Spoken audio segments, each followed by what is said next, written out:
Assalamualaikum teman-teman. Perkenalkan, nama saya Aura Ibrahim. Dan saya Zulianti Tahuto. Kami dari kelompok 2 akan menjelaskan tentang perkembangan peserta didik.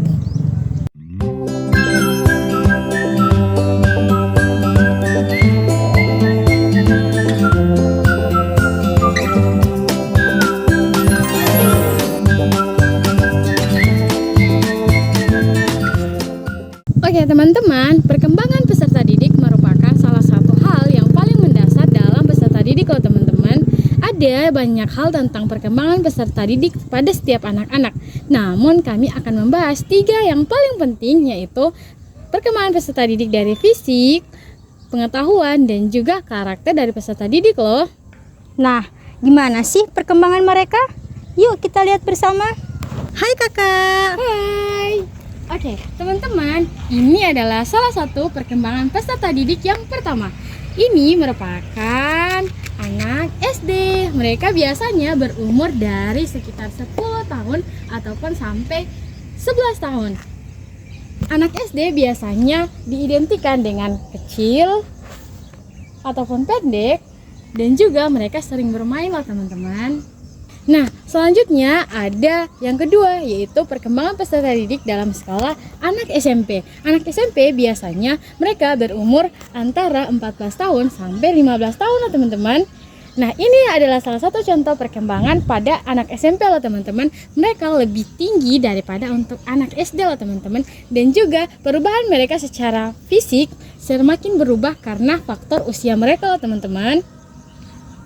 Nah, selanjutnya ada pertumbuhan perkembangan peserta didik pada anak usia SMA atau sekitar pada umur 16 tahun ataupun 17 tahun. Biasanya mereka lebih tinggi daripada anak SMP loh teman-teman, karena faktor usia mereka yang semakin hari semakin bertambah loh teman-teman, yang mereka semakin tinggi. Nah, bisa dicontohkan bahwasanya mereka lebih tinggi daripada anak SMP loh teman-teman. Nah, teman-teman, ada yang kedua perkembangan peserta didik pada anak, yaitu salah satunya yang kedua yaitu perkembangan peserta didik dalam karakter loh teman-teman.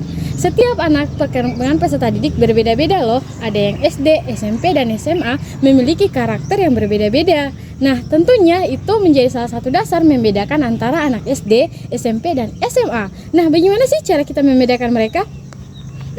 Ibu guru dia mengejekku. Nah, ini menjadi salah satu karakter yang ada pada anak SD loh teman-teman, karena mereka seringkali berpikir bahwasannya mereka belum terlalu dewasa loh teman-teman. Makanya kenapa mereka terkadang membutuhkan orang-orang atau orang dewasa maupun orang tua dalam kehidupan mereka untuk beradaptasi dalam mencapai sesuatu.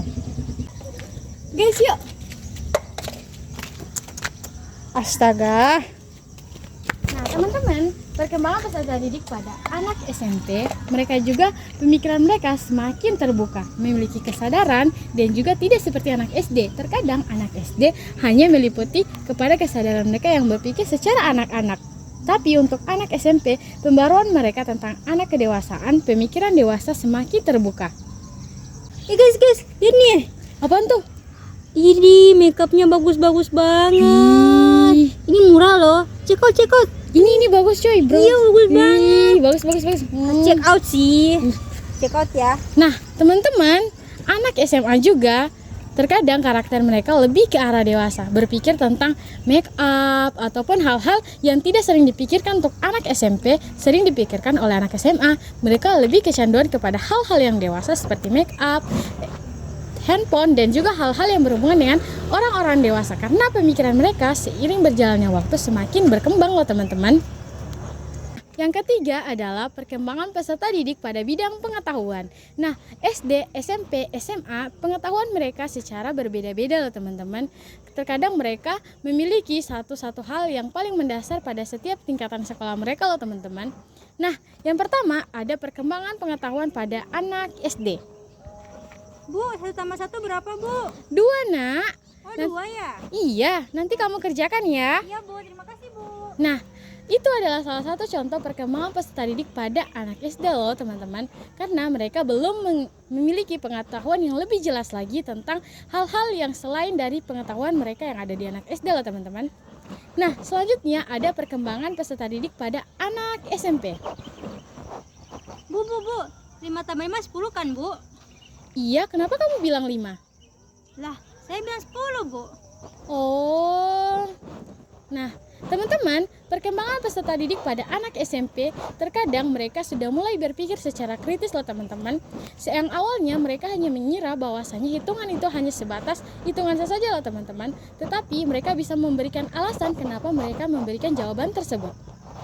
Nah, kemudian ada yang ketiga, perkembangan peserta didik pada anak SMA. Ini semacam ini jawab pidato. Ladies and gentlemen, first of all, let us praise and thank you for the Allah who has given us the permission to gathering in this place. Nah, teman-teman, perkembangan peserta didik pada anak SMA sekarang adalah semakin berkembang. Mulai dari SD, SMP, mereka sudah memiliki pengetahuan yang mendasar dari anak SD sampai SMP. Maka dari itu, anak SMA memiliki pengetahuan yang lebih tinggi lagi dari SMP dan SD juga lah teman-teman. Nah, itu dia perkembangan peserta didik pada anak-anak ya teman-teman, dari SD, SMP, SMA, melingkup tentang karakter, fisik, dan juga pengetahuan teman-teman. Nah, itu saja pembahasan kami tentang perkembangan anak. Kalian ingin lebih tahu lagi? Yuk belajar. Ya.